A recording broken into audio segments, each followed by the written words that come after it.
Ma'am, you have no idea what you just did. I should have said that when this HOA. Karen cut my lock and towed my Jeep for parking 6 and over the line. Instead, I just stood there staring at the empty spot where my vehicle used to be. She thought she was dealing with another rule-breaking neighbor who needed to be taught a lesson. But that Jeep wasn't just any ordinary car. What was hidden inside would make her wish she'd never touch my property. This simple parking dispute was about to become something much bigger and much more dangerous than either of us expected. Echo stories, fam. Comment below. Where are you watching from today? Let me set the scene for you. My name is Alex Stone, and 3 years ago, I thought I'd lost everything that mattered to me. My mom, Sarah, had been living peacefully in this quiet, suburban neighborhood when this absolute nightmare of an HOA president started targeting her. I'm talking about harassment that would make your blood boil, fines for grass being 1 inch too tall, threats about paint colors that were allegedly non-compliant, blocking her handicap accessibility, modifiously helpless to protect the person I loved most. By the time I got home, the damage was done. Mom survived, thank God, but she was never the same. The doctors said the chronic stress had been building for months. That's when I made a decision that would change everything. I was going to make sure people like Karen Mitchell never hurt innocent families again. So I joined the FBI, specialized in undercover work, and guess what? 3 years later, fate handed me the perfect opportunity for justice. The Bureau had been tracking this massive drug money laundering operation. We're talking about $2.44 million in dirty cash being cleaned through fake contractor services across multiple states. The criminal network was using local neighborhood associations as fronts, and our intelligence suggested they'd infiltrated HOA boards to facilitate their operations. When my supervisor asked if anyone had experience with suburban community dynamics, I volunteered immediately. Not because I was some HOA expert, but because something in my gut told me this case was going to be personal. My cover story was simple but believable. Recently discharged security consultant moving back home to take care of his aging mother. The perfect excuse to return to the neighborhood, where Karen Mitchell still ruled with an iron fist. What she didn't know was that I'd spent 3 years becoming exactly the kind of federal agent who specializes in taking down people like her. The irony was almost too perfect to believe. My Jeep wasn't just transportation. It was a rolling surveillance command center. Hidden throughout the vehicle were state-of-the-art spy cameras that could record everything in high definition, secret microphones sensitive enough to pick up conversations, from 100 FTOA GPS tracking devices that could monitor target movements in real time, and a special FBI radio with a direct hotline to headquarters. Tucked away in sealed compartments were case files containing photos of known drug dealers, financial records of suspicious transactions, and evidence that could bring down an entire criminal network. The plan was straightforward. Park slightly outside. The lines to bait Karen into her typical controlling behavior, document her harassment tactics, and use her predictable power trips as an entry point to investigate the larger money laundering operation. What I never expected was for this woman to be stupid enough to commit federal crimes while I was recording everything. So there I was, deliberately parking my Jeep about 8 and over the sidewalk line, knowing full well that Karen's obsessive personality wouldn't be able to resist the urge to correct this violation of her precious rules. I'd studied her patterns for weeks. This woman treated the entire neighborhood like her personal kingdom, and anyone who didn't bow down to her authority became an immediate target, perfect for my purposes. 3 V's in the morning, my hidden cameras captured the most incredible footage you've ever seen. This woman actually snuck out of her house with bolt cutters like some kind of suburban criminal mastermind. She cut through my steering wheel lock, which, by the way, is destruction of federal property and a felony all by itself. But it gets better. She didn't just tow my vehicle. She broke into it to investigate what she thought was suspicious surveillance, equipment belonging to some private eye hired by her enemies. Picture Karen rummaging through my Jeep, photographing confidential case files, completely unaware that every single action was being recorded in real time by the very equipment she was trying to steal. The woman was literally creating evidence of her own federal crimes while committing those crimes. You honestly couldn't write comedy this perfect. When I woke up that morning and found my Jeep missing, I'll admit my first reaction was pure fury. Then I saw the note she'd left behind and everything changed. Mr. Stone. It read, Your vehicle contains suspicious surveillance equipment. As the HOA president, I have confiscated it pending investigation. Report to my office immediately. Signed, K. Mitchell. This woman had just confessed in writing to stealing federal property and interfering with an FBI operation. What I didn't tell Rodriguez on that phone call was how personal this moment felt for me, standing there looking at the empty space where my Jeep had been. I wasn't just thinking about the case or the evidence. I was thinking about my mom lying in that hospital bed 3 years ago, machines beeping around her while this same woman continued her power trips on other innocent people. The anger I felt wasn't professional. It was deeply personal. But that anger was also fuel. It reminded me why I joined the FBI in the first place and why this case mattered more than any promotion or combination ever could. I called my handler, Agent Rodriguez, immediately. "Boss," I said, trying to keep the excitement out of my voice, "we have a problem and an incredible opportunity. My cover's been blown, but our suspect just committed multiple federal felonies and documented the whole thing herself." The silence on the other end of the line told me Rodriguez was processing the implications. When he finally spoke, I could hear the amazement in his voice. "Alex, please tell me you got all of this on tape." That's when I realized Karen Mitchell had just made the biggest mistake of her criminal career. She thought she was dealing with some small-time private investigator who could be intimidated by her usual HOA power plays. What she'd actually done was steal equipment from an active federal investigation and threaten an undercover FBI agent. But here's the beautiful part. Karen had no idea who I really was. She thought I was a private eye, hired by rival drug dealers to spy on her operation. The next few hours were a masterclass in criminal stupidity. While I was documenting her theft and preparing to contact federal prosecutors, Karen was in her garage examining my surveillance equipment, completely unaware that it was still recording her every move and word. The irony was so thick you could cut it with a knife. This woman was creating evidence against herself using the very tools designed to catch criminals like her. What happens when Karen discovers the surveillance equipment is still recording her every move, including her phone calls to the drug dealers? Drop a comment. Have you ever had a neighbor who thought they owned the entire street? You're not going to believe what happened next. So, there's Karen sitting in her garage at 3:30 in the morning, going through my FBI equipment like she's some kind of criminal mastermind. The hidden cameras I'd planted throughout the Jeep were still recording everything. And let me tell you, watching this footage later was better than any comedy show you've ever seen. This woman was literally narrating her own crimes while committing them. First thing she does is start examining the spy cameras, talking to herself like some kind of movie villain. "What kind of surveillance setup is this?" she's muttering, turning the equipment over in her hands. "This is way too sophisticated for a private investigator. Someone's spending serious money to spy on my operation." Operation? The woman actually called it her operation right there on camera. But it gets so much better because Karen's paranoia was about to turn into the kind of evidence that federal prosecutors dream about. See, Karen was convinced that I was working for the Ramirez drug cartel, her competition in the money laundering business. She thought they'd hired me to gather intelligence on her financial operations so they could either muscle in on her territory or provide evidence to law enforcement to eliminate her as a competitor. The woman's ego was so massive that she couldn't conceive of the possibility that law enforcement was already onto her independently. She thought she was too smart, too careful, too well connected to ever get caught by the feds. That's when Karen made her second huge mistake.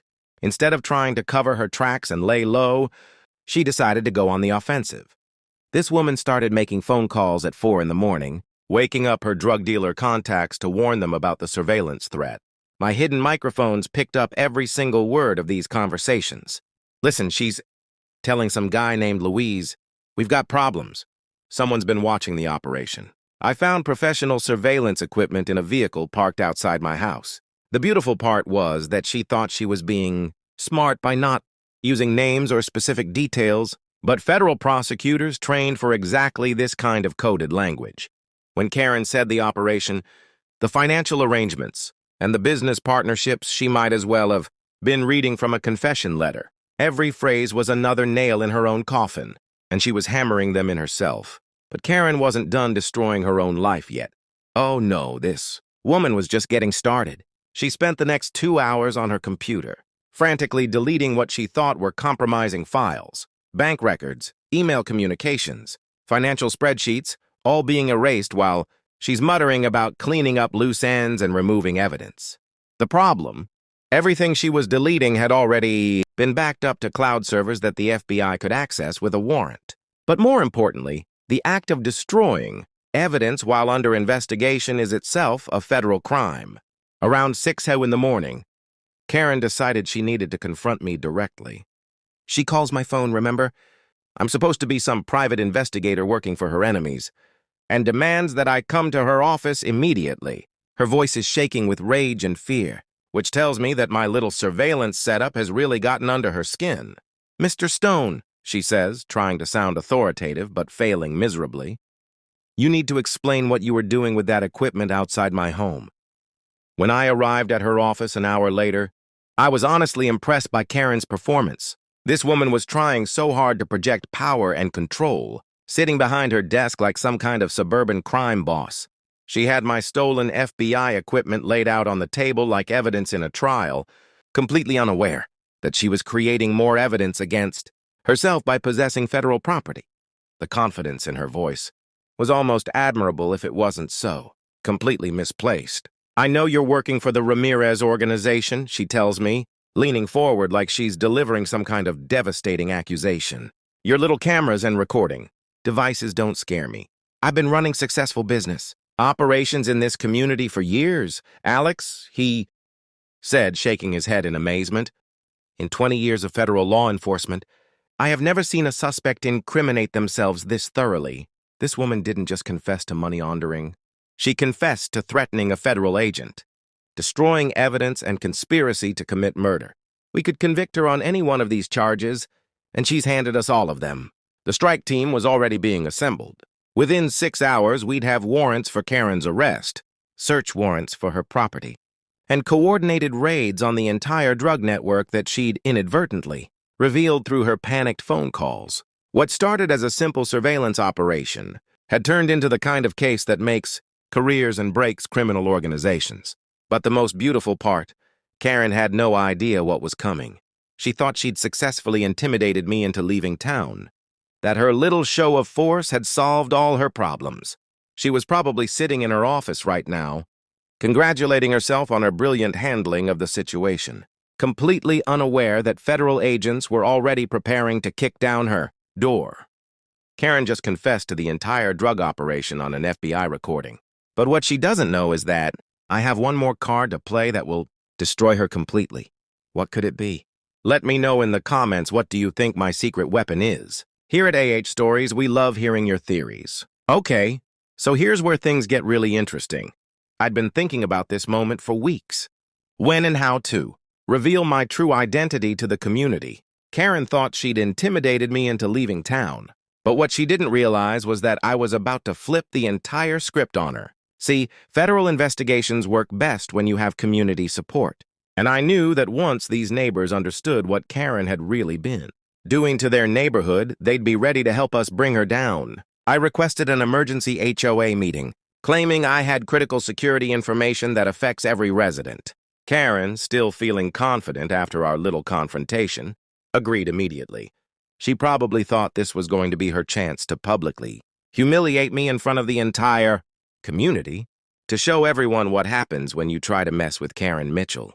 The irony was so thick you could taste it. This woman was literally helping me set up the stage for her own downfall. The community center was packed that night. Word had spread that something big was happening, and curiosity had drawn out neighbors who hadn't attended an HOA meeting in years.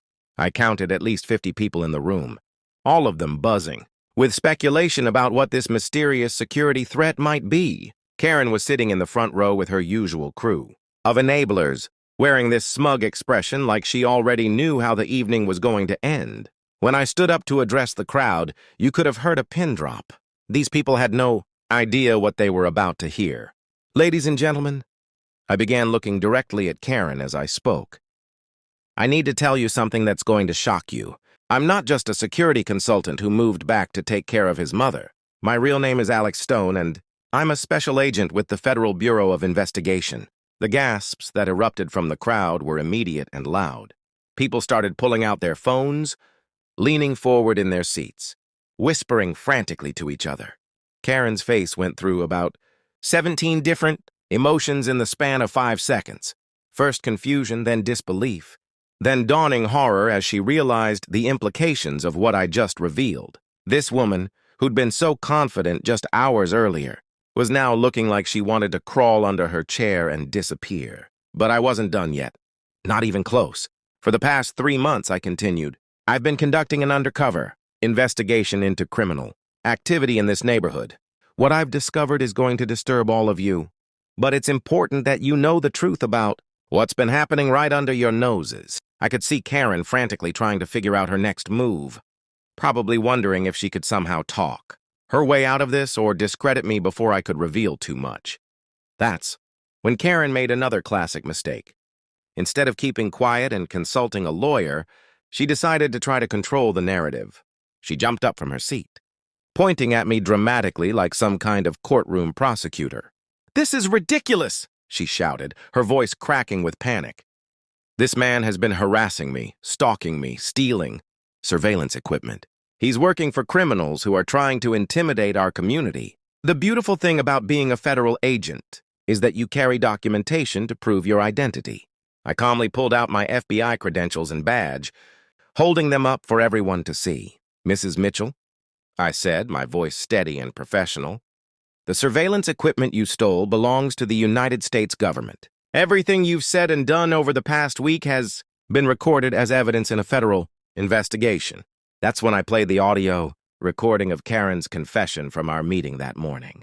The room went absolutely silent as they heard her admitting to controlling money flow and business operations, threatening to put me at the bottom of the river, and discussing her knowledge of known drug dealers. You could see the shock spreading across people's faces as they realized what they were hearing.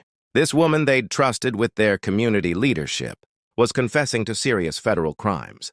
The reaction from the community was immediate and volcanic. Neighbors who'd been intimidated by Karen for years suddenly found their voices.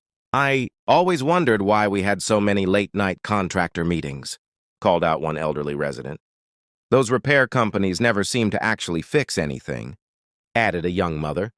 "She threatened to fine me $1,000 just for asking to see the budget," shouted a man from the back of the room. Karen was spiraling into full panic mode. Now, she could see her carefully constructed facade crumbling in real time, and her response was exactly what you'd expect from someone who'd built their entire identity around controlling others. "You're all being manipulated," she screamed, her composure completely gone. "Alex Stone is working for the criminals I was protecting you from. I was keeping this community safe." That's when I delivered the knockout punch. "Mrs. Mitchell," I said, pulling out a folder of bank records that we had obtained through federal warrants, "if you were protecting this community, why have you been transferring HOA funds to offshore accounts? We have documentation of every transaction." The look of absolute terror that crossed her face was priceless. This woman finally understood that her criminal empire was collapsing around her. Right on cue, Agent Rodriguez walked into the room with 2 other federal agents. The timing was perfect. We'd coordinated this moment to maximize the psychological impact on both Karen and her potential co-conspirators in the crowd.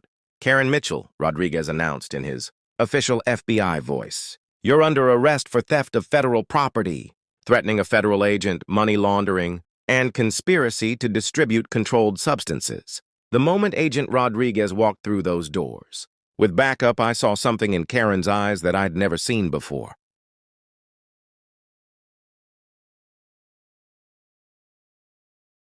Genuine fear. Up until that point, even when she was panicking about the surveillance equipment, she still believed she could control the situation through intimidation or manipulation. But seeing federal badges and handcuffs made the reality undeniable. This wasn't some neighborhood dispute she could bully her way out of. This was federal law enforcement, and her little kingdom meant absolutely nothing here. The woman who terrorized an entire community was suddenly just another criminal facing justice, and she knew it. As the handcuffs clicked around Karen's wrists, the community erupted in applause. People were actually cheering as this woman, who terrorized them for years, was finally being held accountable for her crimes. "Thank you for protecting us," someone called out. "We never knew what she was really doing," shouted another voice. "Your hero came from somewhere in the back of the room." But even as Karen was being led away, she couldn't resist one final attempt to control the narrative. "This is all a setup," she screamed over her shoulder. "You'll all regret this when the real criminals take over your neighborhood," even facing federal charges. This woman's ego was so massive that she couldn't accept responsibility for her own actions. The most satisfying part was watching the community come together after years of being divided by Karen's manipulative tactics. Neighbors who'd been afraid to speak up were suddenly sharing stories of intimidation, suspicious financial decisions, and questionable contractor relationships. People were finally free to discuss their concerns without fear of retaliation from their HOA president. As the federal agents escorted Karen out of the building, I addressed the crowd one more time. "I know this is shocking and disturbing," I said, "but I want you to know that your community is going to be safer now. We're going to make sure that people like Karen Mitchell can never again use positions of trust to facilitate criminal activity." Karen's arrest is just the beginning. But what the FBI finds when they search her house will expose a criminal network bigger than anyone imagined. What secrets has she been hiding? Comment below, have you ever had someone in your neighborhood who gave you bad vibes, but you couldn't prove why? The next morning at 6:05 a.m. sharp, the real show began. I'm talking about a full-scale FBI operation that looked like something straight out of a movie. Federal tactical teams hit multiple locations simultaneously: Karen's house, the HOA office, known drug dealer residences across the city, and several shell company addresses that we'd identified through financial records.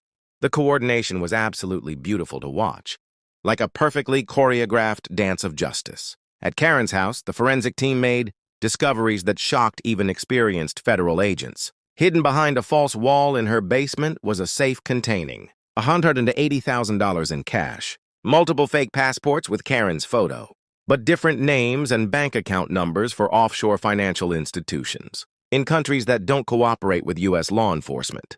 But that was just the beginning of what they found.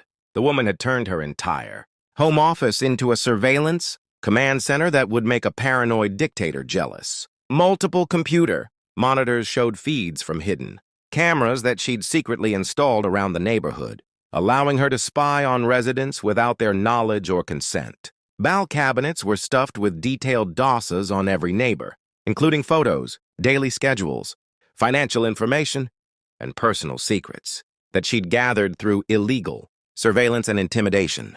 The most disturbing discovery wasn't the money or even the murder plans. It was the psychological profiles Karen had created on every resident. She documented their daily routines, family, relationships, financial situations, personal weaknesses, and emotional triggers. It was like reading the research notes of a predator, studying potential victims. She knew which residents were struggling financially and vulnerable to bribery, which ones had family problems that could be exploited, and which ones had the backbone to potentially cause her trouble. This level of calculated manipulation went beyond criminal behavior. It was sociopathic. But the most chilling discovery was what agents found in Karen's bedroom closet: a detailed hit list containing the names of residents who'd asked too many questions about HOA finances or challenged her authority in any way. Next to each name were notes about removal strategies and accident possibilities. This woman hadn't just been stealing money. She'd been planning to eliminate anyone who threatened her criminal operation. The computer forensics team hit the jackpot when they cracked Karen's encrypted files. Years of financial records revealed the true scope of her money laundering operation. $2.4 million in drug money had been cleaned through fake contractor services across 6 different neighborhoods in 3 states. The sophistication of the operation was incredible. Karen had created an entire network of shell companies with fake employee records, fraudulent business licenses, and carefully crafted financial histories. What really blew our minds was discovering that Karen hadn't been working alone. Phone records and email communications revealed an extensive network of corrupted HOA board members, contractors willing to provide false invoices, and bank employees who'd helped facilitate suspicious transactions. This wasn't just one woman gone rogue. It was an organized criminal enterprise that had been operating for years. The raids on drug dealer locations provided the final pieces of the puzzle. When suspects realized they were facing federal charges, several of them immediately started cooperating with prosecutors. They confirmed Karen's central role in the money laundering operation, provided evidence of direct communications about financial arrangements, and revealed plans to expand the operation into nonprofit organizations and school district contracts.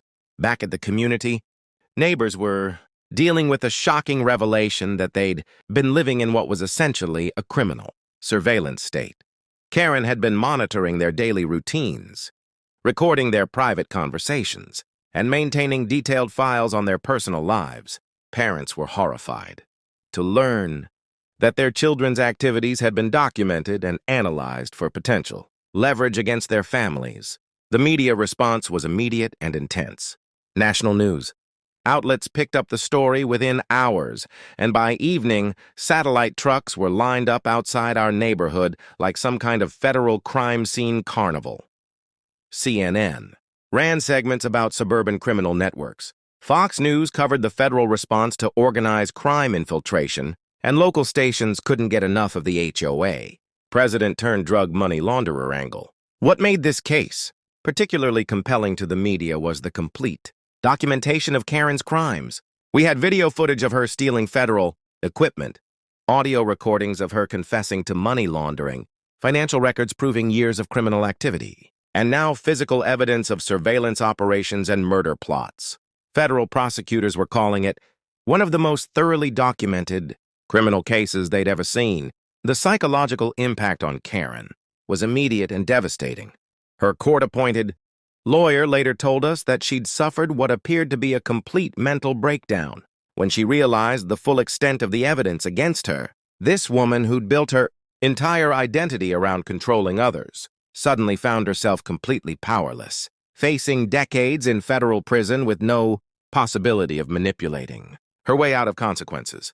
From her jail cell, Karen made increasingly desperate attempts to salvage her situation. She tried claiming that drug dealers had forced her to cooperate through threats against her family despite having no family members in the area.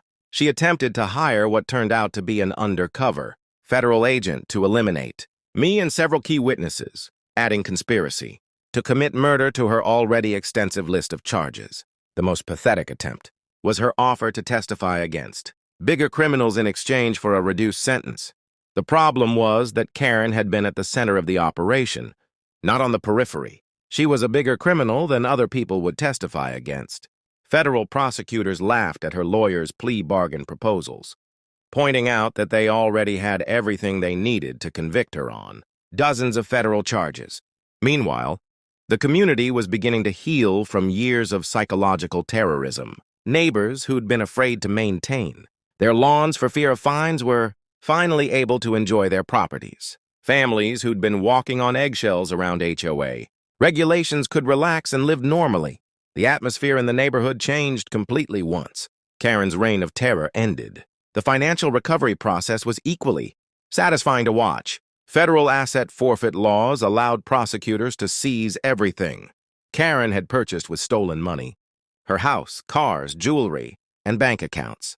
The recovered funds were being distributed back to the community, members who'd been victimized by her schemes, with additional money going toward infrastructure, improvements that should have been completed years earlier. What really impressed me about this community was how quickly they organized to prevent future corruption. Within a week of Karen's arrest, residents had formed oversight committees, established transparent financial reporting requirements, and implemented term limits for board positions. They were determined to never again allow one person to accumulate the kind of unchecked power that had enabled Karen's criminal enterprise. The ripple effects of our investigation were spreading far beyond our neighborhood. FBI field offices across the country were receiving reports of suspicious HOA activities from communities that had heard about Karen's case. Federal prosecutors were opening investigations into similar money laundering schemes in suburban areas that had previously been considered low crime risk. But perhaps the most satisfying development was watching Karen's former enablers scrambled to distance themselves from her criminal activities. Board members who'd rubber-stamped her financial decisions were suddenly claiming they'd had no knowledge of any wrongdoing. Contractors who'd provided fraudulent invoices were desperately trying to cooperate with federal investigators in hopes of avoiding prosecution themselves. The scope of Karen's surveillance operation became clear when technical experts finished analyzing her computer systems. This woman had been recording phone conversations, intercepting mail, and even accessing neighbors' home security systems through sophisticated hacking techniques. The violation of privacy was so extensive that federal prosecutors were considering additional charges under computer fraud and electronic surveillance statutes. As the investigation expanded, we discovered that Karen's operation had tentacles, reaching into local government offices, bank branches, and real estate companies. The corruption had spread far beyond a single neighborhood, creating a network of criminal activity that had been operating undetected for years. The case was becoming a textbook example of how organized crime adapts to suburban environments. Just when everyone thinks they know the full extent of Karen's crimes, the FBI uncovers her most shocking secret yet. What could be worse than drug money and murder plots? What do you think could be even more shocking than what we've already learned? Share your theories with the Echo Stories community. 6 months later, Karen's trial had become the most anticipated federal prosecution in our state's history. The media attention was absolutely insane. Every major news outlet wanted to cover the case of the HOA president, who'd been running a multi-million-dollar criminal enterprise from her suburban home office. The courthouse had to implement special security measures because of the intense public interest in seeing this woman finally face consequences for her crime. Jury selection was a fascinating process to watch. Karen's defense team tried desperately to find jurors who might be sympathetic to her situation, but it turned out that almost everyone had either personal experience with HOA, corruption, or strong feelings about community safety. The prosecution team was thrilled with the final jury composition: educated professionals who understood financial evidence, and parents who could relate to the fear of having criminals operating in their neighborhood. The opening statement set the tone for what was going to be a completely one-sided trial. Federal prosecutor Jennifer Hayes stood before the jury and delivered what I still consider one of the most powerful speeches I've ever heard. "Ladies and gentlemen," she began, "the defendant didn't just steal money from her neighbors. She terrorized an entire community while facilitating drug trafficking operations that destroyed families across 3 states. Over the next 2 weeks, you'll see evidence that proves Karen Mitchell was not a community leader, but a criminal mastermind who used her position of trust to enable violence, addiction, and death." Karen's defense attorney, on the other hand, seemed like he was already preparing for defeat. His opening statement was weak and unconvincing. "My client made mistakes, but she was manipulated by professional criminals and entrapped by federal agents operating beyond their authority." Even I could see that the jury wasn't buying it. How do you defend someone who'd been caught red-handed stealing federal equipment while confessing to money laundering on camera? When I took the witness stand, the courtroom was packed with neighbors who'd come to see justice finally being served. Testifying against Karen felt like the culmination of everything I'd worked toward since joining the FBI. I walked the jury through the entire undercover operation, explaining how we tracked the money laundering network, documented Karen's criminal activities, and gathered irrefutable evidence of her crimes. The defense attorney's cross-examination was almost painful to watch. He kept trying to portray me as some kind of rogue agent who'd entrapped his client. But every question just gave me another opportunity to explain how thoroughly Karen had incriminated herself. "Agent Stone," he asked, clearly grasping at straws, "isn't it true that you deceived my client about your identity?" I looked him straight in the eye and responded, "Sir, I was conducting a lawful undercover investigation. Your client chose to commit federal crimes. No one forced her to steal government property or threaten a federal agent. But the real emotional impact came during the victim impact statements. My mother, Sarah, insisted on testifying despite her ongoing health issues from the stroke Karen's harassment had caused. Watching this fragile 70-year-old woman struggle to the witness stand to confront her tormentor was one of the most powerful moments I've ever experienced. "Karen Mitchell destroyed my health and nearly destroyed my family," Mom said, her voice shaking but determined. "Her harassment caused my stroke. She stole money that was meant to help people like me The community members who testified painted a picture of systematic psychological terrorism that had lasted for years. An elderly veteran described being fined $800 for parking in his own driveway. While recovering from surgery, a young mother broke down crying as she explained how Karen had called Child Protective Services on her for letting her kids play outside. A disabled resident testified about Karen blocking his accessibility modifications while simultaneously stealing money from the fund that was supposed to pay for them. Then came the moment everyone was waiting for Karen's decision to testify in her own defense. Against the desperate advice of her legal team, this woman's ego simply couldn't allow her to remain silent while people told the truth about her crimes. What followed was 45 minutes of the most spectacular courtroom self-destruction I've ever witnessed. The prosecutor methodically walked Karen through each element of the evidence against her. "Mrs. Mitchell, you stole federal surveillance equipment." "Correct. I was protecting my community," Karen snapped back. "From what?" the prosecutor continued. "From criminals trying to infiltrate us," Karen replied, completely missing the irony. "But you were working with criminals, weren't you?" The prosecutor pressed on. "I had no choice. They forced me," Karen claimed, contradicting her earlier statements about being in control of everything. As the questioning continued, Karen became increasingly agitated and defensive. When the prosecutor asked about her threats against me, Karen finally lost all self-control. "He ruined everything," she screamed, pointing at me across the courtroom. "I built that community from nothing. I deserved respect. I controlled everything perfectly until he came along." The prosecutor let her rant continue for a moment before delivering the killing blow. "You deserved respect for helping drug dealer." That's when Karen completely snapped. "I should have had him killed when I had the chance."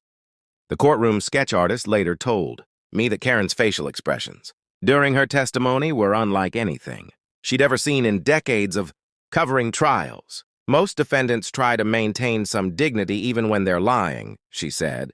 "But this woman went through rage, desperation, arrogance, and panic all within minutes.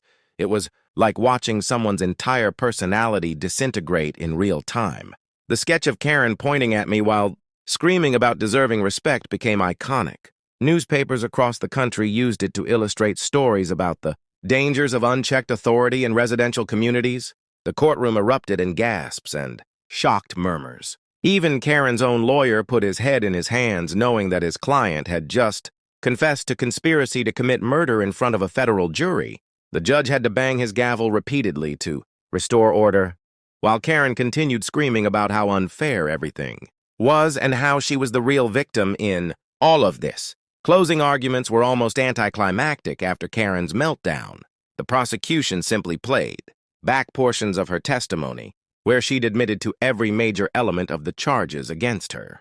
"Ladies and gentlemen," Prosecutor Hayes concluded, "the defendant's own words prove her guilt beyond any reasonable doubt.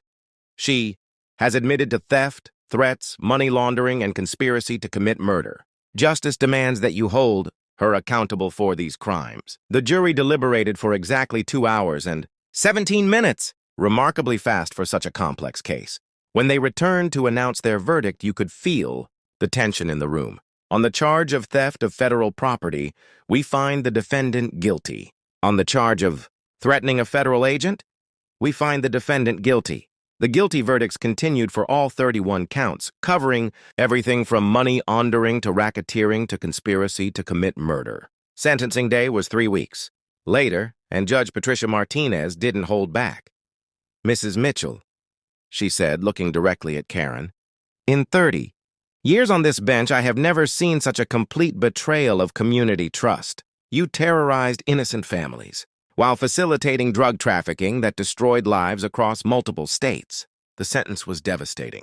25 years in federal prison with no possibility of parole, $2.4 million in restitution to community victims, a $500,000 fine to the federal government, a lifetime ban from any community leadership role, and complete forfeit of all assets. Karen's final courtroom outburst was almost predictable at that point. "This is all Alex Stone's fault," she screamed as the bailiffs moved to restrain her. "If he had never come to my neighborhood, none of this would have happened. I was a pillar of the community. I deserve respect. You're all going to regret this. Judge Martinez waited for the screaming to stop before delivering her final words. Mrs. Mitchell, your neighborhood was never yours to control. You will have 25 years to reflect on the consequences of your choices. Outside the courthouse, I addressed the media crowd that had gathered to cover the verdict. This case proves that criminals can hide anywhere, even in positions of trust that we expect to protect our communities. I said, citizens must stay vigilant and never allow anyone to abuse their authority, no matter how small that authority might seem. Karen's heading to federal prison for 25 years, but her story isn't over yet. What she does from behind bars will shock everyone one final time. What could a convicted felon possibly do to cause more trouble? What do you think Karen will try to do from prison? Let me know your predictions below. 18 months after Karen's conviction, I'm sitting here reflecting on how completely our neighborhood has transformed. And honestly, the changes still amaze me every single day. Where there used to be fear and suspicion, there's now genuine community spirit. Where there used to be one woman's iron-fisted control, there's now transparent democracy. The difference is like night and day. And it all started because one paranoid criminal made the mistake of stealing FBI equipment. Let me tell you about Karen's current situation because justice really is beautiful when it's finally served. She's spending her days in a federal maximum security prison in Arizona, sharing a cell with a violent drug dealer who absolutely despises snitches and corrupt officials. Every morning at 5 a.m., she wakes up to put on an orange jumpsuit and report to kitchen duty, where she earns 23 cents per hour, washing dishes and cleaning floors. The woman who used to terrorize an entire neighborhood is now at the bottom of the prison hierarchy with no visitors except her court-appointed lawyer. The most pathetic part, Karen actually tried to write a memoir from prison tentatively titled Betrayed by My Own Community.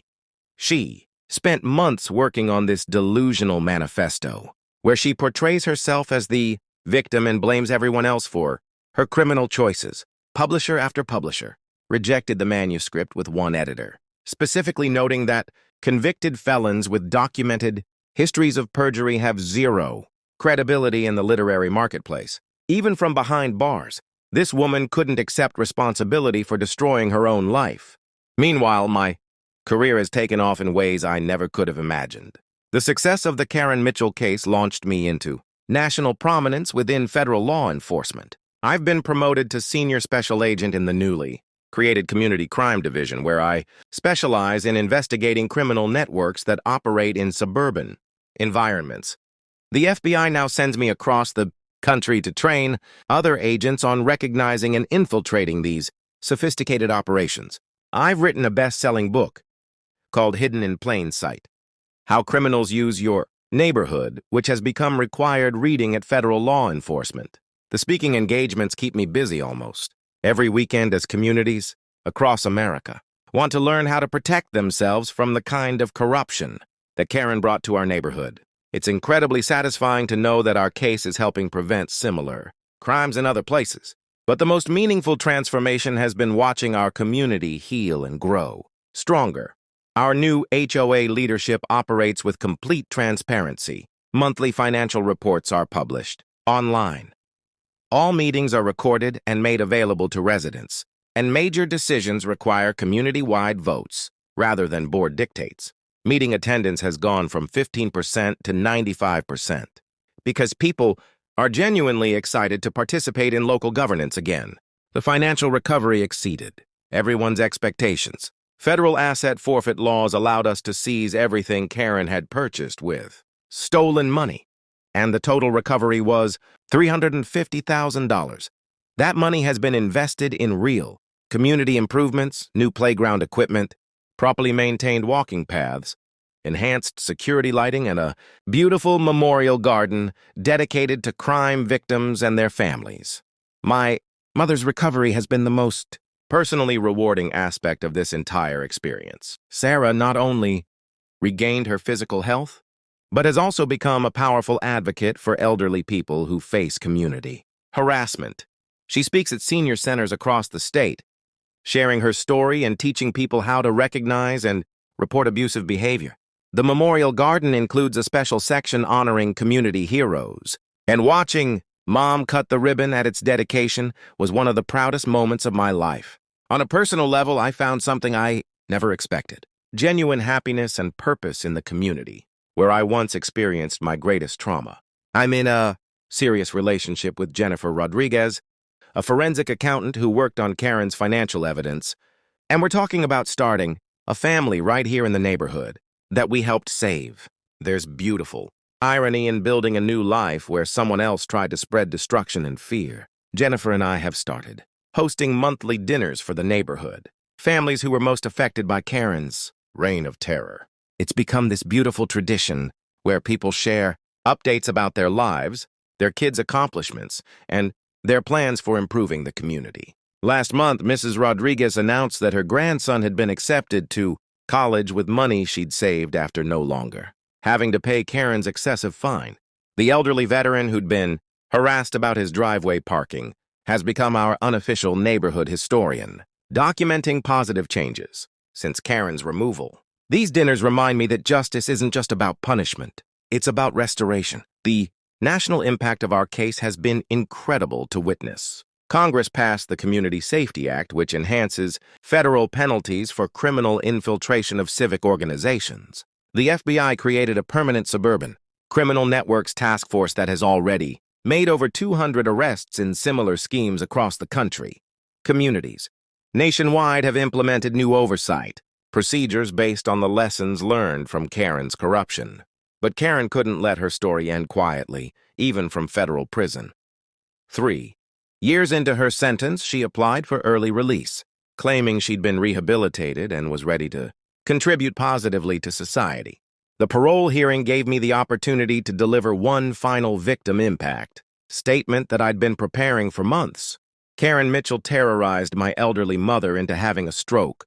I told the parole board she stole hundreds of thousands of dollars from neighbors who trusted her leadership. She used community funds to help drug dealers destroy families across multiple states. She planned to have me and other residents murdered to protect her criminal enterprise. Early release would be a betrayal of every victim and would send the message that federal crimes have no real consequences. The parole board's decision was unanimous. Application denied. Their written statement noted that the defendant shows no genuine remorse, continues to blame victims for her criminal choices, and poses an ongoing threat to any community where she might reside. Karen will serve every single day of her 25-year sentence. And honestly, that feels exactly right. 2 years ago, our community established an annual Community Heroes Day celebration that takes place in what used to be Karen's mansion. After the federal asset forfeit, I was able to purchase the property at auction and convert it into a community center where neighbors gather for meetings, events, and celebrations. The symbolism is perfect. A place that was once the headquarters of criminal operations is now the heart of democratic community life. This year's celebration was particularly special because we dedicated a time capsule that contains the complete story of Karen's crimes and our community's recovery. Future residents will be able to learn about this period in our neighborhood's history and understand the importance of vigilance against corruption. The children's playground, built with money recovered from Karen's criminal enterprise, has been officially named Heroes Park in honor of everyone who had the courage to stand up for what's right. During my speech at this year's celebration, I tried to capture what this experience has taught me about justice, community, and resilience. 2 years ago, this community lived in fear of one woman's tyranny. I told the crowd of over 200 residents. Today, you've proven that good people working together can overcome any evil. Karen thought she owned this neighborhood, but she forgot that communities belong to the families who call them home. As the celebration was winding down, my phone rang with a call that reminded me that the work of protecting communities never really ends. It was the FBI director calling about a situation in Miami where an HOA president had just purchased her 4th luxury car, while residents' roads were crumbling and community funds were mysteriously disappearing. They needed our suburban crime expert to investigate what appeared to be another money laundering operation. Jennifer looked at me and smiled as I explained the new case. "Just promise me this one won't try to steal FBI equipment," she said, laughing. "Lightning doesn't strike twice," I replied. Though honestly, given what I've learned about criminal arrogance, I wouldn't be completely surprised if it did. Looking back on everything that's happened. People often ask me if taking down Karen was worth all the time, effort, and emotional investment. When I see kids playing safely in Heroes Park, elderly folks walking without fear on well-lit paths, families confident that their community fees are going to legitimate improvements instead of criminal enterprises, the answer is absolutely yes. Every single moment was worth it. That's my story. And honestly, it's a reminder that justice sometimes comes from the most unexpected places. Karen thought she could bully and intimidate her way through life, but she picked the wrong person to mess with. The biggest lesson here: never underestimate the power of standing up to bullies. And always remember that the truth has a way of coming out no matter how hard people try to hide it. If this story got your blood pumping and made you want to see more criminals get what they deserve, smash that like button. It really helps me bring you more incredible true stories like this one. Here at Echo Stories, we're all about exposing the truth and celebrating when justice finally wins. Thanks for sticking with me through this wild ride, and I'll see you in the next video where we dive into another case that'll blow your mind.